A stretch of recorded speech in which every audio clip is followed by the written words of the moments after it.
readers and listeners to another edition of the Pewter Report podcast.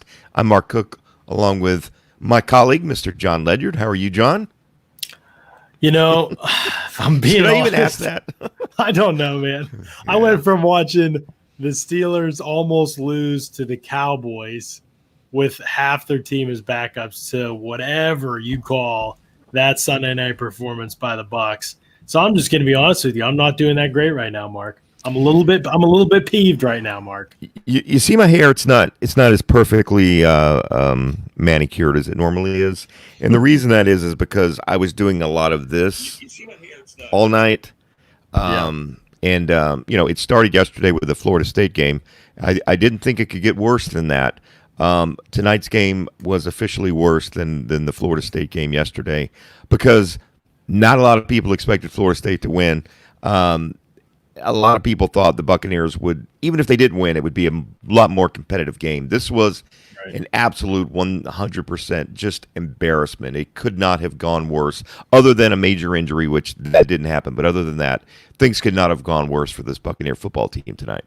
Yeah, truly. I don't think the Bucs could have dropped the ball any more than they did in this game, Mark. But we do want to start off today's podcast by mentioning our friends over at Manscaped, who have not dropped the ball and have not fumbled this football season. Football's back, people, and that means it's time to throw on your team's colors and make sure you don't fumble your grooming below the waist. Our partners at Manscaped are here to save your boys from a big hit, so you stay clean and take care of yourself where it matters most. Manscaped is here with a surefire touchdown with the best tools for your grooming experience. That's why Manscaped has redesigned the electric trimmer. The Manscaped engineering team spent 18 months perfecting the greatest ball hair trimmer ever created. Here it is right here for those of you watching on the show. The Lawnmower 3.0, the new and improved. This thing does wonders, right, Mark? Should I demonstrate it? No. No? Are you sure? No. No? Okay. This is why I'm doing the Manscaped read right here. Okay, all right. I won't demonstrate it. But it does work very well, I will say that. They should probably change the name of it to just the Bush Hog for a guy like me because, like my dad had a Bush Hog on the back of the tractor. I could probably use that. But I will say this thing is powerful. You know what I love about it the best, John? It's got a little light that guides you, right? And, I'm old. Yeah, exactly. I'm old. I'm half blind. So, having that light really, really helps, particularly when you are manscaping certain areas. You don't want to make a mistake. So anyway, I don't know what else I'm supposed to say, but it's a quiet. Great product. It's gentle. No, I think you're spot on. It's quiet. It's gentle. They got great products to come with the kit. Their Perfect Package 3.0 comes with the new and improved lawnmower, waterproof cordless body trimmer, performance boxer briefs, very comfortable, and a travel bag for you to use when we're done quarantining. The Perfect Package 3.0 also comes with the crop preserver and the crop reviver to help keep things nice and smooth. And guess what? The best part of this whole thing, Mark, is that you can get 20% off right now your Manscaped kit with the promo code Pewter, Pewter. Use that promo code. You get 20% off and you get free shipping. So holidays coming up, if you're thinking about it as a gift or you want to let your significant other know about it as a gift for you, terrific time to make sure that happens over at manscaped.com. Use that promo code Pewter. Get 20% off plus free shipping. And the first 10 people to do this, I don't know where we're at in that count, but first 10 people to do this, you are going to also get a Pewter Report shirt, a Pewter Report t-shirt for free as well. Just send your receipt, no information or anything on it. Just send your receipt over to Scott via email at SR at Pewter Report or SR Pewter Report at Gmail. SR at pewterreport.com. SR at pewterreport.com. There it is. Thank you, Mark. SR at pewterreport.com. Yeah, so Pewter is the promo code, 20% off, free shipping, manscaped.com, and you get a free Pewter Report t-shirt with that. Having said all that wonderful stuff, we got to talk about this disastrous Bucs performance, Mark. I mean, truly, I know I haven't been covering the team as long as y'all, but I saw some other people that have been covering the team saying it, and given the level of talent that's on this team that really hasn't been on this team for a long time, or maybe ever, this has to be like the most embarrassing loss in Bucs history, right? I mean, that's not Well, say, no, right? no, Regular no, season, no, no. Okay, regular season. based on expectations and what Exactly people right. were That expecting, matters. when you put it in that perspective, Right. A it bad was team it gets was blown out is whatever. You know what I mean? You're like, okay, yeah. yeah. Like, but a good team, that's crazy. Like, I feel like that's another level of embarrassment, right? Well, it is. It was. There's just not anything good you can say about this game other than what I said earlier, that nobody that we know of suffered any significant injury. But here's what I'm going to say first, and this is going to cover it all. We can just close the podcast after I say this, John, because this is what it boils down to. Well, coaching. That's part of the Game Changer article that's up right now. You can read that on pewterreport.com as soon as the podcast is over. But I've said it 1,000 times, and I'll say it 1,000 times more. The team that blocks and tackles the best has a good chance of winning a football game. The Buccaneers can accumulate as many skilled players as they want. If they cannot protect the quarterback, whoever it is, whether it's Jameis Winston, whether it's Blaine Gabbert, Ryan Griffin, or Tom Brady, they will not be able to go very far in the playoffs if they make it in the playoffs, because the blocking was not good, and they didn't do a particularly good job of tackling on the defensive side of the ball. Football really is a simple game that coaches tend to overcomplicate sometimes. But I don't I thought this ranking of the Buccaneers offensive line the last few weeks was a little bit of fool's gold, because I've seen these guys, and I've seen good games and I've seen bad games, and the lack of consistency. And yes, they went on a decent streak there where they didn't give up many sacks, and they only gave up 3 today. But for people who say pressures don't matter, that's wrong. Tonight showed that pressures absolutely matters on the quarterback, whether you sack him or you disrupt them. And the difference in this game was the Buccaneers got 0 pressure on Drew Brees, 0. And Tom Brady was constantly harassed the entire night. That just sums up the entire game. Now, there's plenty of things we'll get into more specifically, and I know coaching is a big thing for you, John, and you wrote your Game Changer, and I thought it was really good. You made good points, and you didn't hold anything back. You didn't write over emotional. But yeah, you called out the coaches for what it was. It was bad. It was on in every aspect of the game. Todd Bowles, Bruce Arians, and Byron Leftwich. We won't beat up Keith Armstrong too bad this week on special teams, but it was just bad. I mean, I just don't think, to me, whenever I'm analyzing a game after the fact, I always start with coaching. Did coaching put players in positions to succeed? And then from there, I kind of work to, okay, did players succeed in the times when they were put in position to succeed, or did they not? Or what were the extenuating factors if they didn't? And so trying to analyze it through that lens. So I have to start with coaching, and you really can't get much further once you start with coaching in this game. And it has to start with Todd Bowles. I mean, it is egregious that Todd Bowles has continued to go into games playing his cornerbacks 10 yards off the ball when they are consistently getting shredded underneath. And it's even more egregious that he decided the best way to play Drew Brees was to drop in his zone, spot drop in his zone coverage all night and rush 4. When this pass rush hasn't gotten home, didn't get home against the Giants, the worst offensive line in the NFL. It wasn't successful. So you think 4 getting home against the best offensive line maybe in the NFL and the Saints? I don't know how you can realistically watch the Saints game plan for this, come out with that strategy. And I mean, it was such a bad strategy. It's very rare that you don't see almost any unsuccessful play by another team's offense. There was almost no unsuccessful plays by the Saints tonight. Really was that egregious, especially the first half. The only thing were the 2 turnovers. That was the only thing the Saints did wrong. Right, and that was nothing schematically that happened. No. Especially the first half, the Jared Cook fumble. There was an unsuccessful play by the Bucs defense that happened to have a good result because Jared Cook has always had ridiculously bad hands and ball control. You brought up a good point against Drew Brees. Listen, there was a time the Buccaneers start the third quarter, they get the turnover, they get down to the 1-yard line. We'll get into Byron's play calling because that was probably 4 of the worst play calls I've seen from the 1-yard line in all of football. But they get the ball, they stop the Saints. The Saints get the ball on the 1-yard line coming out. It's 3rd down and 4, 3rd down and 6, or whatever it is. And Carlton Davis is playing 15 yards off the ball. I mean, you've got to be aware of the sticks. You know what? Who gives a damn if Drew Brees throws a 90-yard touchdown pass right there? Who cares? It's not going to happen either. It's not going to happen because he can't throw it past the safety. Right. He might be He's able to not throw it going over to. the top of the cornerback, but he's not even going to attempt that throw. So You have what to in make him uncomfortable with his decision. They didn't make him uncomfortable at any point. No, and if you're if you're going to play, if you're only going to rush 4 and you're going to drop guys back in coverage, you got to play them tight. There was just too many guys just wide open tonight. And another thing that frustrated me, and Michelle Tafoya, I guess, asked Bruce about it at halftime. There's some communication things we need to get straight on defense. I can understand that on offense a little bit, right? Antonio Brown stopping and not going, or Tom Brady not finding Mike Evans. But there's no excuse for this defense halfway through the second year with virtually the exact same guys they had on the field last year having communication errors. It's just unacceptable. This team was not prepared to play football. It absolutely 1,000% goes back on the coaching staff. Yeah, I just cannot get over the fact that there was no adjustment. I mean, they were getting shredded. You have to alert in your head, like every play for them is successful. I need to change something about my strategy. And he didn't change anything about his strategies. The game went on. It was the same thing. John, let me ask you this. Down 31-0. Let me ask you this. What does Drew Brees do when he gets a little bit of pressure on the outside, from your edge guys? What does he do?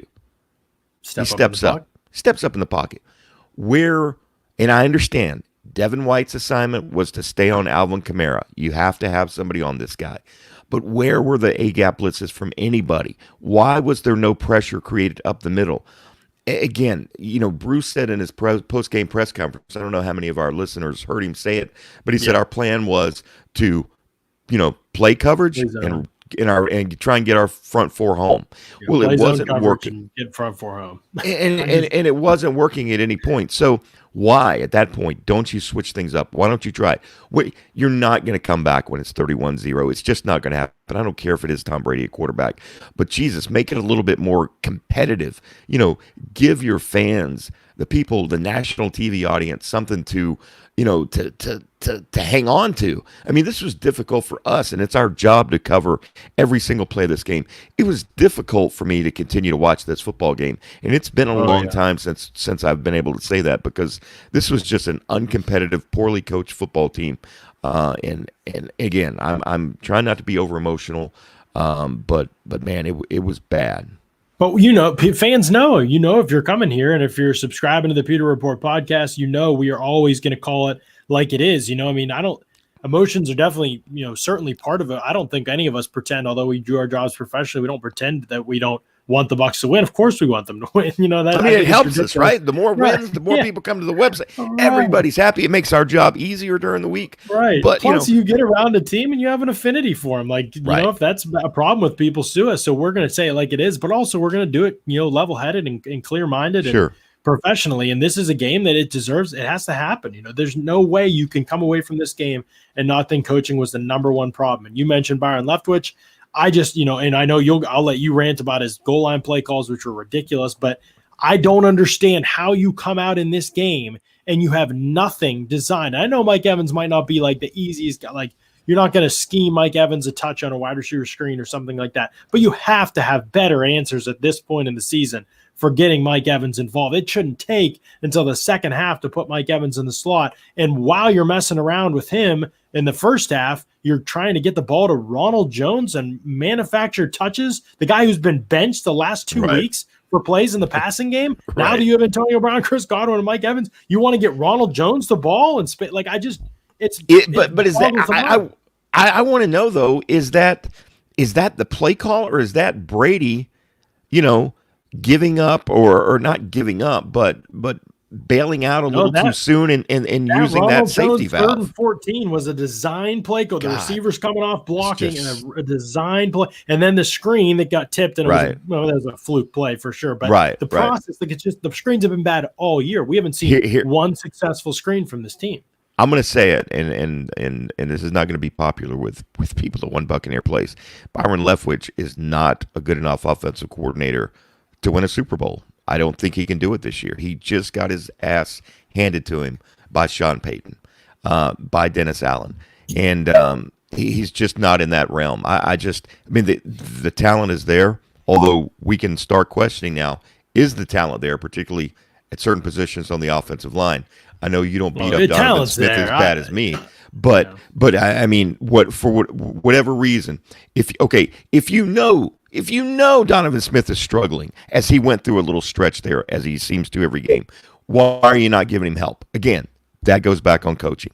That goes back on Byron Leftwich. Why are you not designing plays to help out certain guys to protect whatever weak link you may have? One week it may be Donovan Smith. One week it may be Tristan Wirfs that's got the toughest matchup. Whatever it is, you've got to look ahead. You've got to see that, and you've got to design plays. You've got to design blocking schemes. You've got to help those guys out. But they continue to just beat their head up against the wall over and over, thinking something was going to change, and it just wasn't going to change.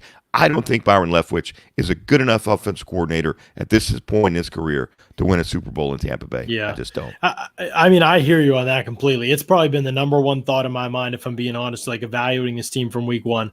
The number one thought in my mind has been, are Bruce Arians and Byron Leftwich good enough as offensive designers and as offensive play caller, in the case of Leftwich, but obviously Arians has a lot of say in that from a game plan perspective too, especially early in the game. So are they good enough in that capacity for this team to win a Super Bowl? I have zero questions about the Bucs talent level. Even after a game like this, they played poorly. Absolutely. That can happen over the course of a season. I have scouted and watched and studied these guys. I'm not saying there are any weaknesses, but there's more than enough talent, especially in a year like this where there's no dominant team. And look at the NFC. I mean, Seattle looked horrendous today. They can't stop anyone. Green Bay's losing to Minnesota, 1-5, 1-6 Minnesota, whatever it was, when they lost to them. And I know they beat the 49ers up on Thursday night with a preseason team in there. But, there's no, you look at the Saints tonight, they looked awesome. The rest of the season, they haven't looked that awesome. So which team are we getting? You just never know.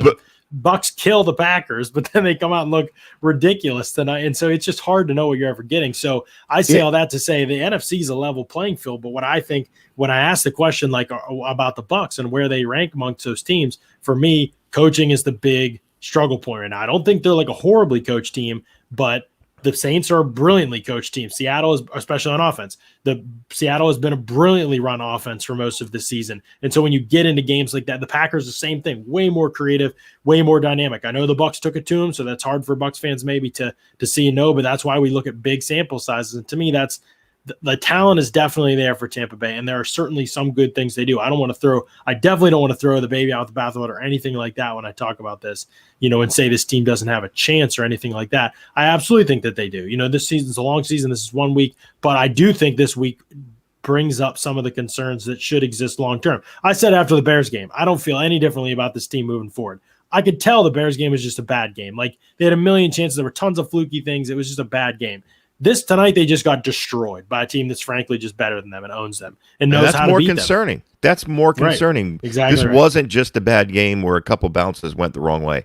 They were beaten from the very first snap offensively until the very last snap when Jameis Winston kneeled down or Blaine Gabbert, whoever came in and kneeled down to end the game. I mean, they were just outcoached, outclassed, out-physicaled, outmanned, whatever you want to say it. I don't even say outmanned. Here's the deal.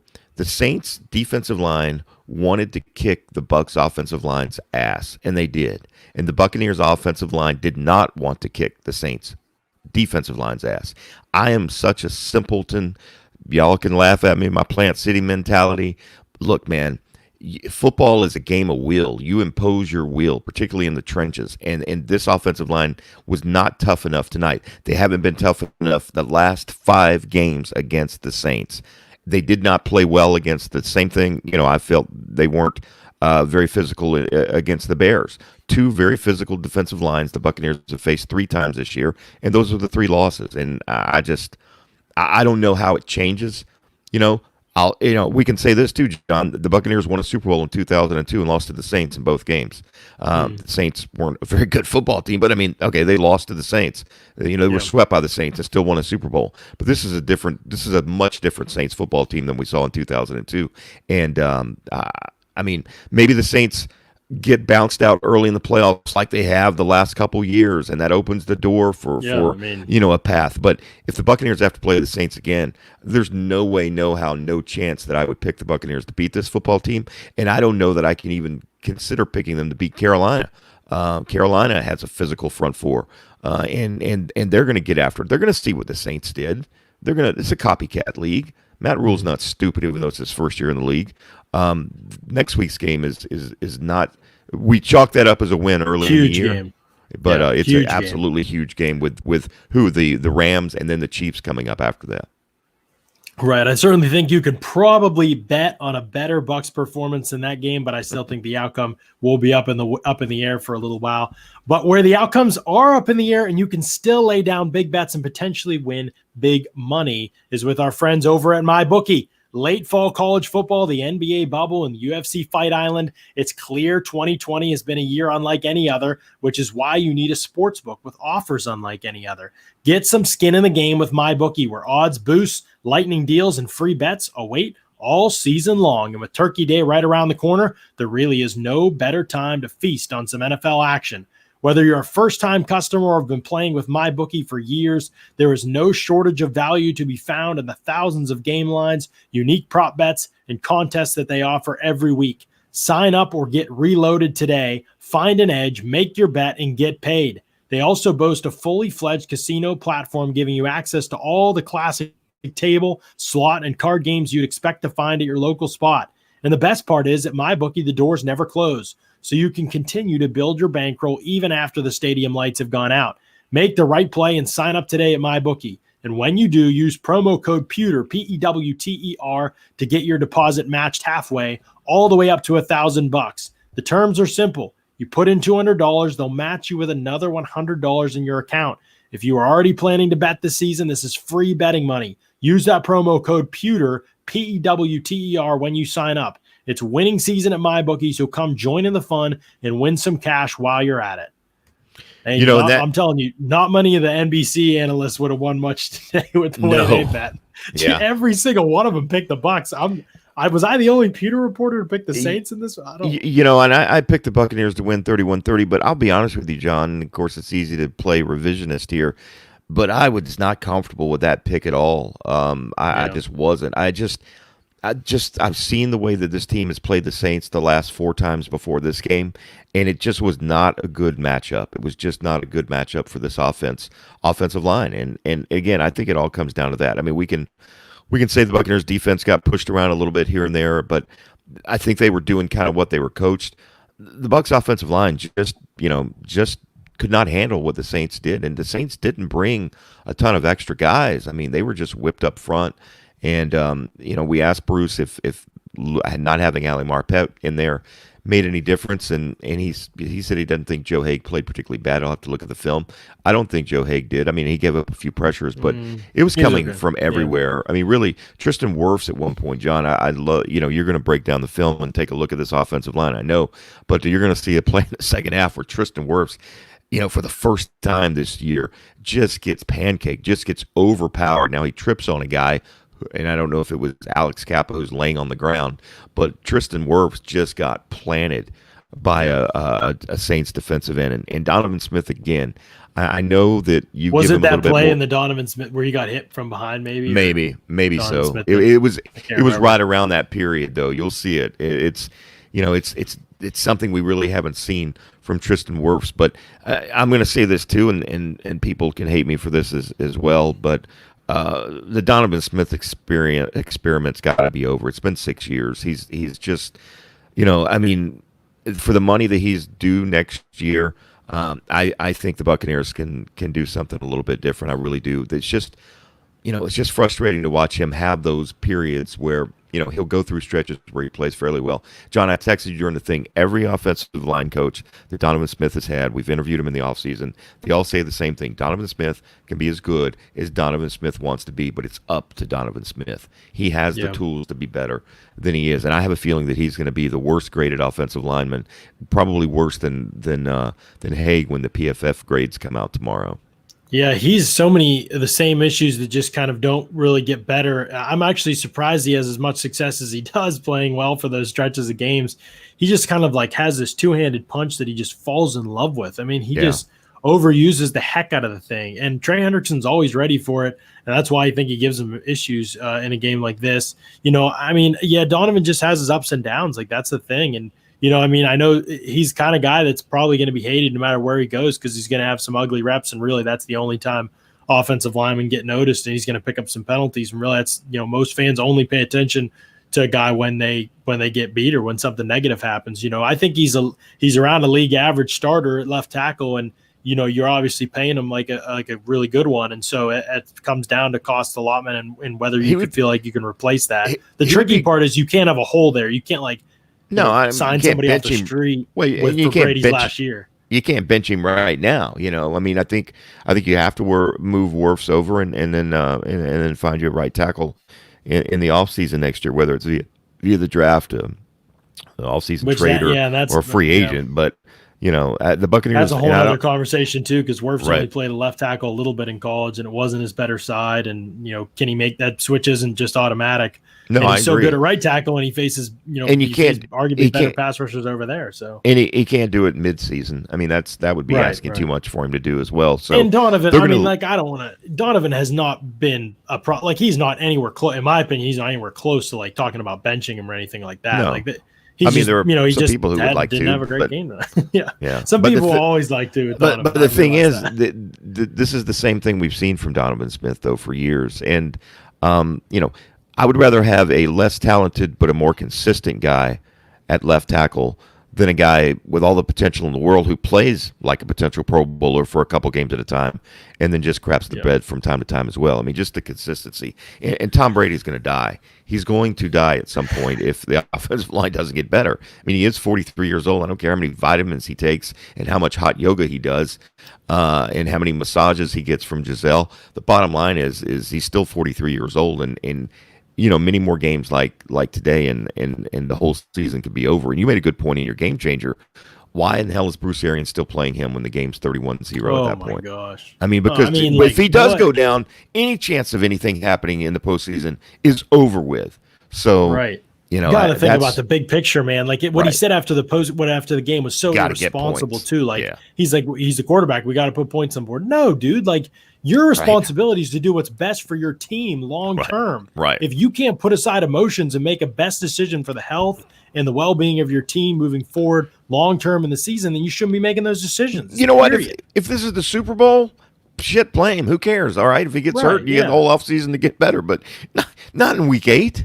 I mean, we're not in week 9. I mean, you get him out of there. Like, I know everybody's he's ended up being okay. He took 4 shots he never should have taken on that drive, and it's just luck that one of those isn't an ugly one. Like, that's how quarterbacks get hurt, because of luck. That's honestly what happens. And so you're putting yourself in a situation where you're allowing luck to dictate how the rest of your season is going to go. That's bad. That's bad coaching. It's bad decision making. It's bad leadership, frankly, is what it is. It goes beyond just coaching X's and O's types of stuff. But it's bad leadership because you couldn't put aside your emotions as a coach to do what's best for your players and best for your team long term. And so that's a problem. Yeah, I'm not saying it's a problem that's going to sustain itself and manifest itself in every game, but it's the same thing with a challenge. Like, it's a dumb challenge. Right. Like, he challenges things out of his gut. In all honesty, emotional reactions. He maybe should have challenged the third down play, right? I thought that was a bad spot. It probably should have been a half yard back. I mean, if you're going to challenge one of those 2 plays, the third down play would have made more sense to me because that was a situation where it wasn't 22 guys piled on top of each other. That was an open field spot that could easily be seen a lot more than in the scrum on that 4th down carry. But it's just one of those things that you're the head coach. Like, and Cobb J is exactly right. Bruce's pure emotions. That's why it's some of the worst challenges. Like, and I disagree with all the people in the comments say Bruce has to be fired, blah blah blah, and like we're not having that conversation all right now. No, like, this is a 6-3. This is a 6-3 football team. I mean, do we not remember the 5-11s and the 2-14s with under Lovey, 2 5-11s with Dirk, a 7-9 last year? No, I'm not even saying that has to be the standard necessarily, but at the same time, like, I'm saying we got to evaluate. Like, we got a long more way to go to evaluate this guy. I mean, Bucs are having a great season. They had a horrible game tonight. There could be issues from this game moving forward. This game could be indicative of issues that they'll have moving forward. We need a larger sample size to be making those. Or it could be exactly what this team needed. It could be exactly what this team needed. I mean, sometimes you start reading your own headlines. Sometimes you start watching Good Morning Football. Sometimes you spend a little too much time on social media talking about all of your great plays the week before. Sometimes you just need a wake up call.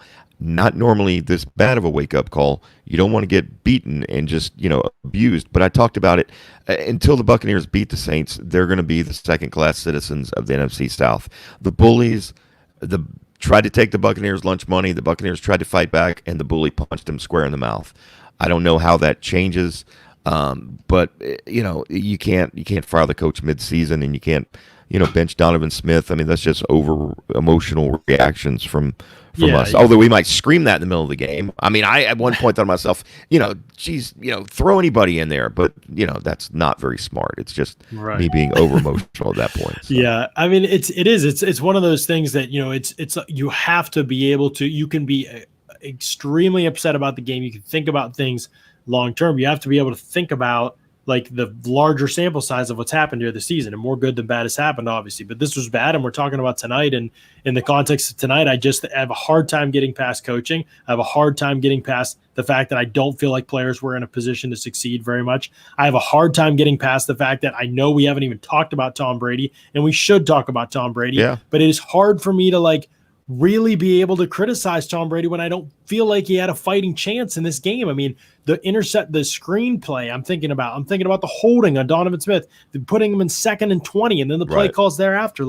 He's not in position to succeed. Think about the tip pass on the screen is an interception that never should have occurred. The second interception of the game, Antonio Brown has no idea what route he's running, and it's on coaches did not put him in the game. I know that's your move. That's your big move. And you can't wait to get your shiny toy out on the field. But if he's not ready, wide receiver isn't an issue on this team. They have tons of guys who can play. Put somebody in who knows the plays. He had a good week of practice, John. I mean, he had a walkthrough on Wednesday, a practice on Thursday, a walkthrough again on Friday, and he must have impressed the coaches because, sometimes coaches and front offices want to justify, the decisions.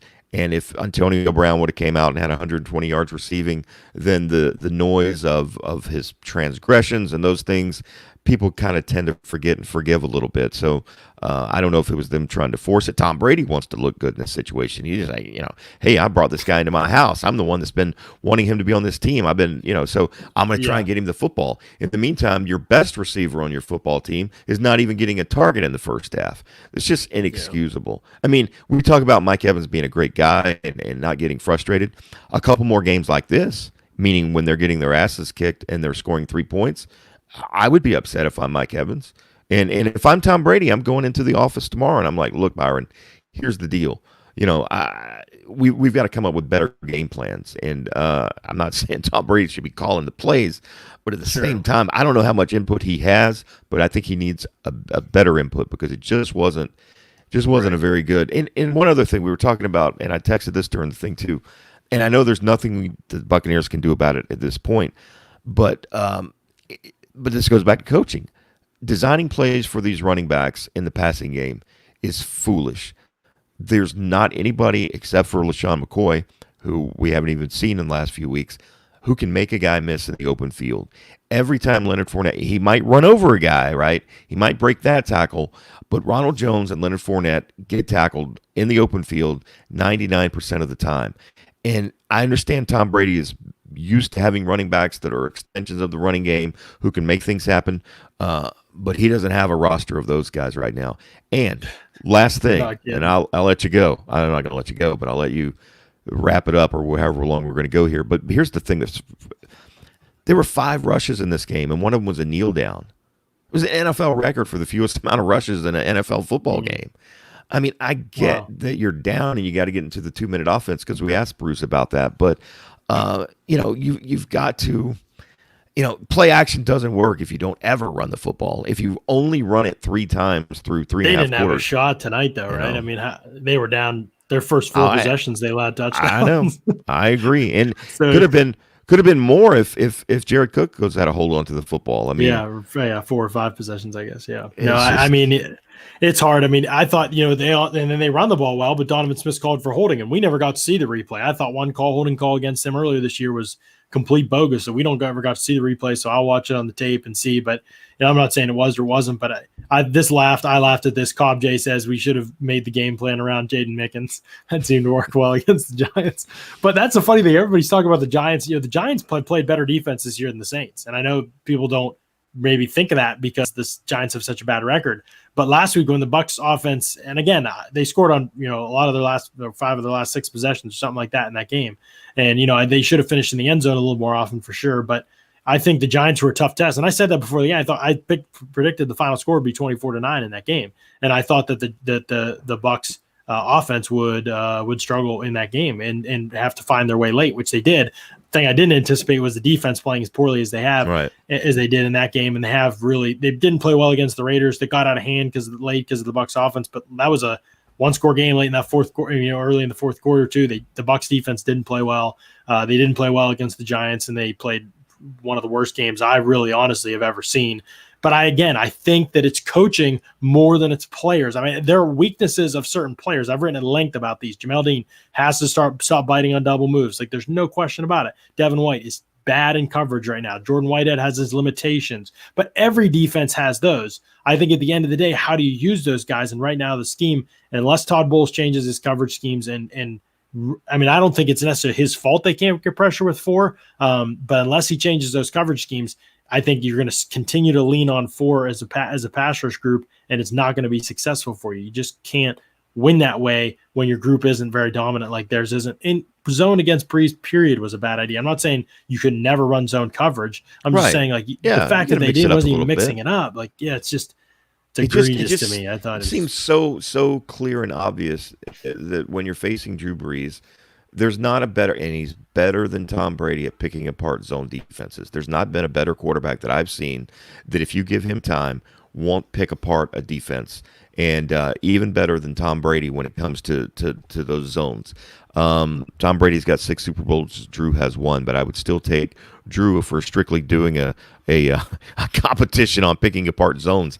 I just don't understand. The sit back and hope your front 4 get there, because they haven't proven to be able to do it all year with just 4. I mean, Jason Pierre-Paul has, I guess, 6.5 sacks, and Shaq did pick up 1 today, but it was just 1 that and everybody knows, right? People know if they've seen those sacks. I mean, Shaq Barrett's sacks, I mean, a couple have just been ridiculous. I mean, they're not even one. He had the quarterback slid down, and he happened to be the closest guy behind. I forget which game it was. Even I don't even remember, but it was like quarterback slid down next to him. I think it was the Broncos game, and he got a credit for a sack. I'm like, so it just hasn't been. Those guys haven't won one-on-one. And you can look at certain numbers, but even pressures, a lot of time those occur when the quarterback holds the ball too long, and eventually you get free, you get a pressure. Well, it doesn't mean you had a great pass rush or beat your guy one-on-one really. Could be on the quarterback, not necessarily anything you did. And so, that's just not been a dominant enough performance from those guys. And I think pass rush is probably their number one need, quote unquote. We'll see going into the offseason that they need to find more pass rushers. And obviously, Tim is right here when he says that no Vita Vea hurts the pass rush a lot. No doubt. The Bucs have no interior pass rush right now. And because they don't have a third edge rusher, they can't kick Jason Pierre-Paul in there enough to be able to be a rusher in there. So, and that's where they have to use the linebackers. But in a game like this, where they know that the Saints are going to use Alvin Kamara out of the backfield, they know they're going to put 45 on him all night long.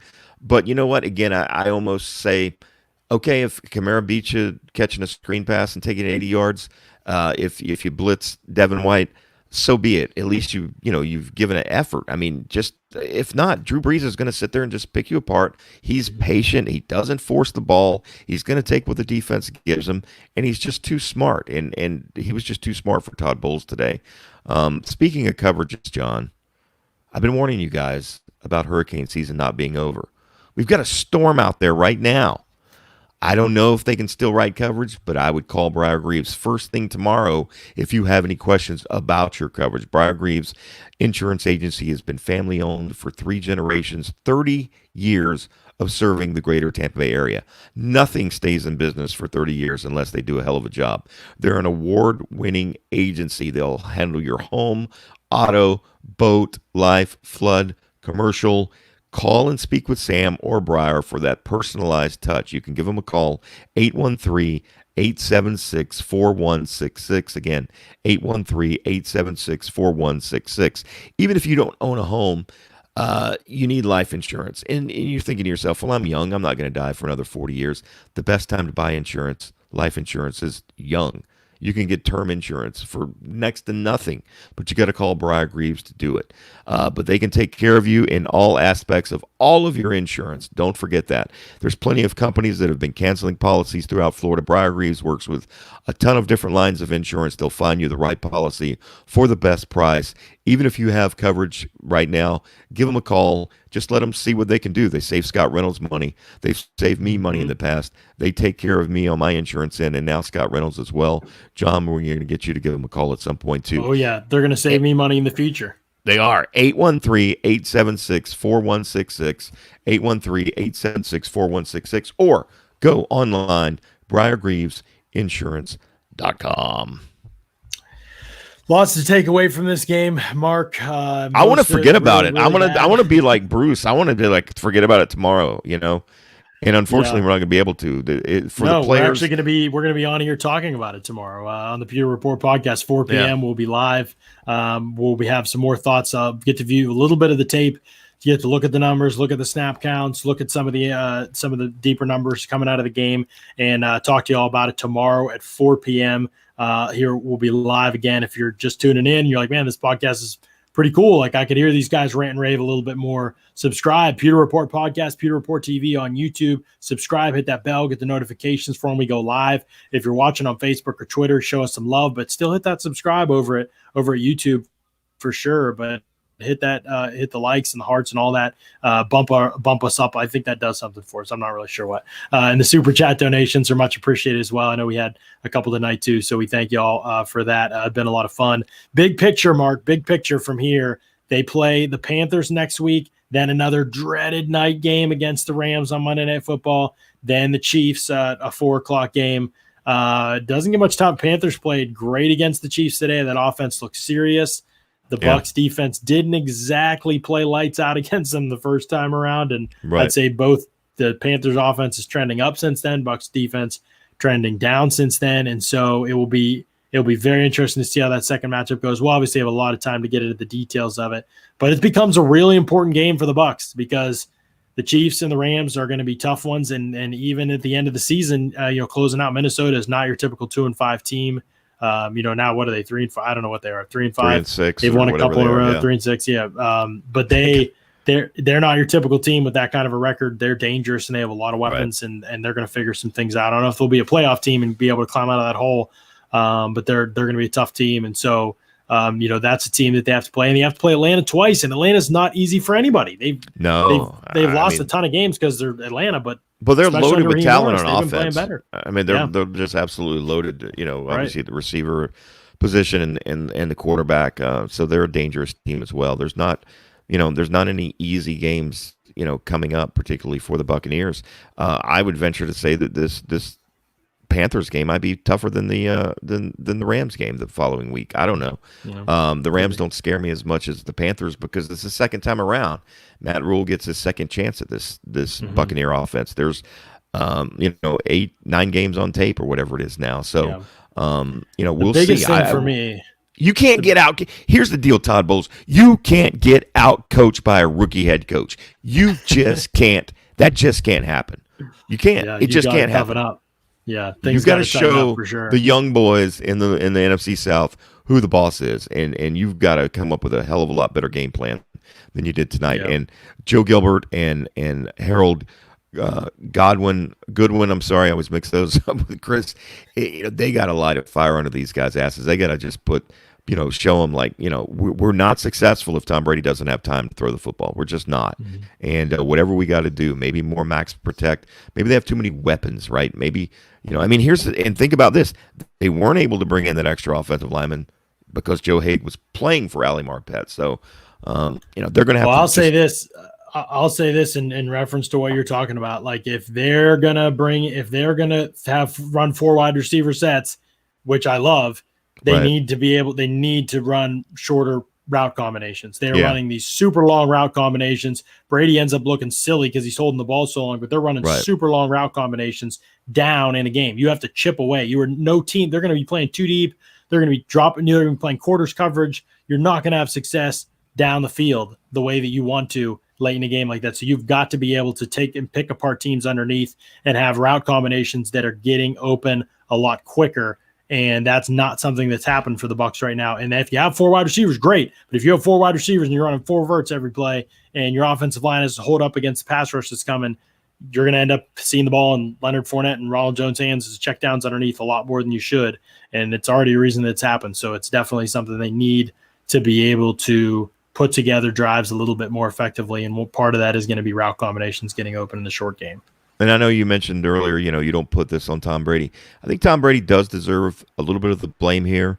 I think there were a few times when he panicked a little bit, bailed a little bit too soon with his checkdowns, not letting plays develop downfield, but he wasn't particularly sharp. I mean, I understand there was a pass rush there, but this guy's played 20 years in the league. He's faced plenty of pass rushes before. He had a couple opportunities to make some throws. The one to Gronk on that 4th down, I mean, he just overthrew him. I mean, he had time on that to make that throw. Yes, he was getting some pressure, but again, there was one particular play, I think it was on a 3rd down, and I can't remember who it was. It might have been Gronk, but it was a crossing route, and it was on the other side of the sticks, and he just threw it behind just a little bit, which is not like Tom Brady. He just wasn't, quite as sharp as he's been. When, I hate to say he has to be perfect, but on nights like this, when protection isn't going to be great, and the defense isn't playing particularly well, that's one reason he's here. He's one reason why he's the GOAT. I mean, take the team on your back and tote him across the finish line. But again, I'm not going to beat him up too bad, although he's going to be on the most disappointing list. I'm just going to say it right now. Scott agrees. Yeah. You don't agree. I'm putting him on the list. Who? I don't agree with who? Tom Brady being on the disappointing list. Oh, I agree completely. Okay. I think everybody on the team should be on the disappointing list. Well, that's true. I don't think we should have a most impressive article. I said that. I was like, but I wasn't kidding. I don't know that anyone deserves to be on that. Mike Edwards, maybe. I don't know. Like, I don't know. I thought just because they never throw deep. Devin White had 11 tackles at halftime.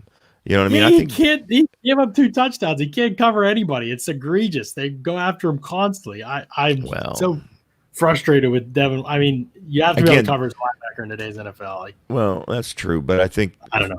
I think Todd Bowles could help him out a little bit. I didn't think Carlton had his best game today either, but he wasn't awful. I don't think Winfield played awful either, but again, they don't throw anything downfield, so yeah. Well, I mean, that's it. That's it. And again, that tackle and run support. That makes it even more frustrating. They don't throw the ball down the field, and yet on 3rd down and 6, with the Saints pinned back on their own goal line, you're playing 10 yards off. This was the only game I would say. This is the only game I would say that Brady's played poorly since he's been. Like, I think other times when people have said it, I just don't think he was very good tonight. I don't think anything was very good. I don't think he was in position to succeed. I think he was in bad spots the entire night. I don't think he overcame those things. So I guess in that context, you would say that he played bad. Is he on my list of concerns moving forward? Absolutely not. I'm not worried about Tom Brady at all. Not at all. There are other things I'm worried about that I've talked about on this show. I tend to focus like what's this long term, like what's going to be an issue. Like Tom Brady, is he going to be an issue if it's 28-0 and everybody's playing deep and you're running only deep route combinations and guys are teeing off on your offensive line because they know the score? You're like, yeah, okay, then. But in general, I tend to think about like, what can be preventative to make putting players in better positions to succeed. And so thinking about it that way, I think that long term, the coaching's got to take a strong look in the mirror because they're the biggest problem tonight. So I think that's the group that has to look at themselves and evaluate how they're going to fix this thing moving forward. All right.